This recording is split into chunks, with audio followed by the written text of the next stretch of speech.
জুলাই শহীদের পিতা হিসেবে পরিচয় দেওয়া এই লোক কি সত্যিকার অর্থে কোন জুলাই শহীদের পিতা? আরে সুদনার পুত হে তোর মার বাতার। পদ্মা ব্রিজের কাজও খালেদা জিয়া শুরু করেছে। এখনকার মেয়েরা পাত্র দেখার সময় সবার আগে জিজ্ঞেস করে ছেলে ছাত্রদল করে কিনা। এই অর্জন সম্ভব হয়েছে তারেক রহমানের কারণে। একদম চুপ। দেখেন, বর তার বউরে নিয়ে গেছে, বউ তার বরের সঙ্গে চলে গেছে। যেমনি কইতে আছে মনে হয় বউ হাতের বোন আর বর হাতের বোনের জামাই, আর সাথে যারা জড়িত আছে তারা হাতের মারা আইন। গাজানা সেবন করলে নাসিরউদ্দিন পাটোয়ারি হওয়া যায় না। গাজানা সেবন করলে নাসিরউদ্দিন পাটোয়ারি হওয়া যায় না। 101টা কুত্তার পাচা না চাটলে আর একজনের সংসার ভেঙে আরেকজনের সংসারে যুক্ত না হলে কখনো এমপি রাশেদ হওয়া যায় না।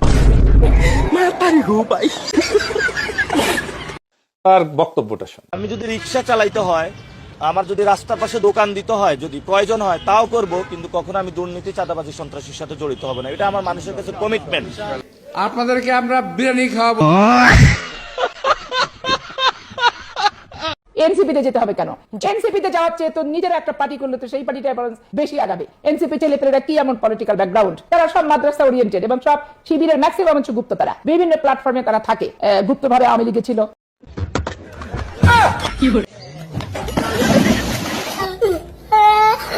আপনার তো নাম চেঞ্জ হয়ে গেল, আগে আপনাকে ভিপি নূর বলতো, এখন আপনাকে কি নামে ডাকবে আর কি? মানুষ আপনাকে যেই নামে ডেকে খুশি ওই নামটা দেওয়া দরকার হইলো বিকাশ মাতার চুতনু।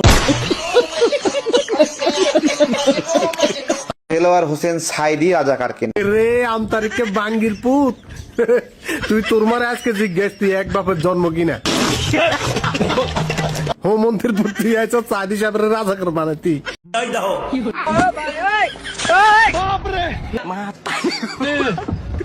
মাথায় নষ্ট মামা।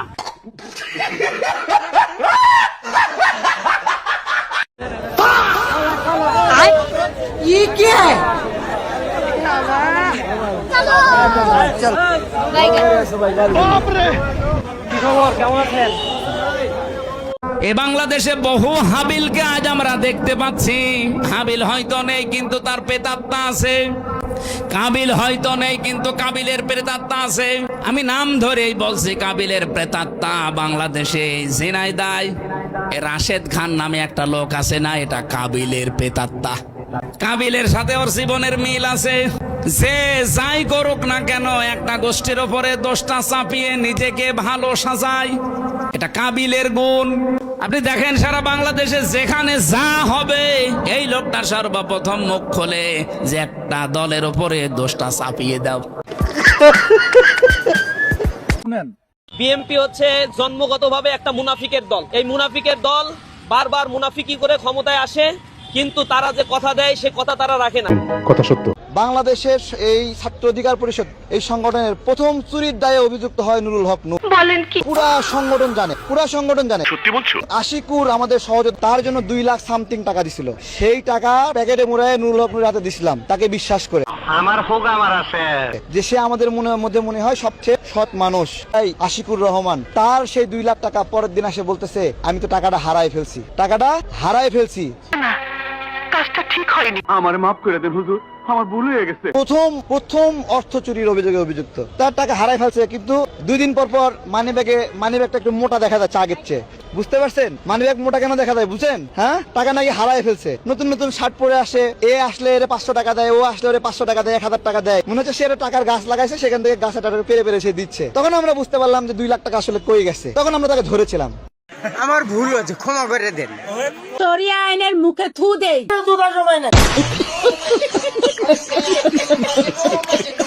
অন্ধভক্ত কাকে বলে? অন্ধভক্ত তারাই বলে। যদি তারেক জিয়া ও আইসা বলে বিএনপি ভোট চোর, তো তারা তারেক জিয়াকে বলবে আপনি জামাত। বাংলাদেশে এই মুহূর্তে সেরা রাজনৈতিক বেয়াদবের নাম কি, এরকম একটা স্ট্যাটাস দিয়েছিলাম ফেসবুকে। এখানে 4700 জন কমেন্ট করেছে। 4700-র মধ্যে 4000-এর বেশি মানুষ নাসিরের নাম বলেছে। আমি যদি এখন ফেসবুকে স্ট্যাটাস দিই, 5000 কমেন্ট বলবে যে ডক্টর শান্ত বেয়াদব। জামাতের লোকজন যদি বলে যে দেশের শিশু বেয়াদব কি, দেখবে যে রাশিদ খানের নাম আসবে, কারণ রাশিদ খান জামাতের বিরোধিতা করে।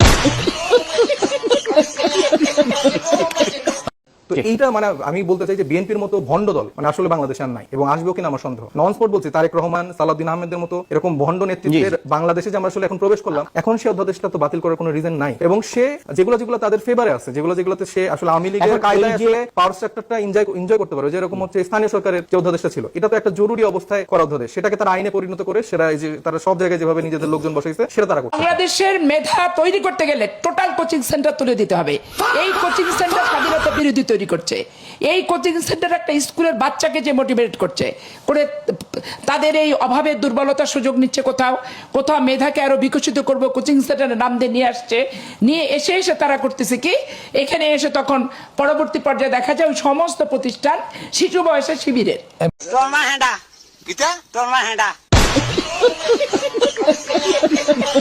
জামাত ইসলাম এটা আসলে একটা অমানুষের দল। আমি প্রায়ই বলি, যদি ভবিষ্যতে কখনো জামাত ইসলাম বাংলাদেশের ক্ষমতায় আসে, সেক্ষেত্রে আওয়ামী লীগের থেকে ফ্যাসিস্ট হবে জামাত ইসলাম। তোরে মাঝে মাঝে মনে কর এই লাঠি তোর পন্দের মধ্যে করে দেবো, পরিবার করবো তো। তিনি ছিলেন মরহুম দারোগা রফিজুল্লাহ। এই মানুষটি 2014 সালে কবি নজরুল ইসলামকে ত্রিশালের কাজীর শিমলা গ্রামে নিজ বাড়িতে এনে আশ্রয় দিয়েছে। क्या बक रहे हो मादरचोद? ম্যাডাম ভাই আমাকে 1 মিনিট সময় দেওয়া যাবে স্পিকার মহোদয়? ঠিক করে কই। মাননীয় স্পিকার আমাকে 1 মিনিট সময় দিন। ভাই বলেছেন যখন দিতে হবে 1 মিনিট সময়, বলেন 1 মিনিট। ভাইটাই বলবেন। আমার মদন হালাই করতে নাইলো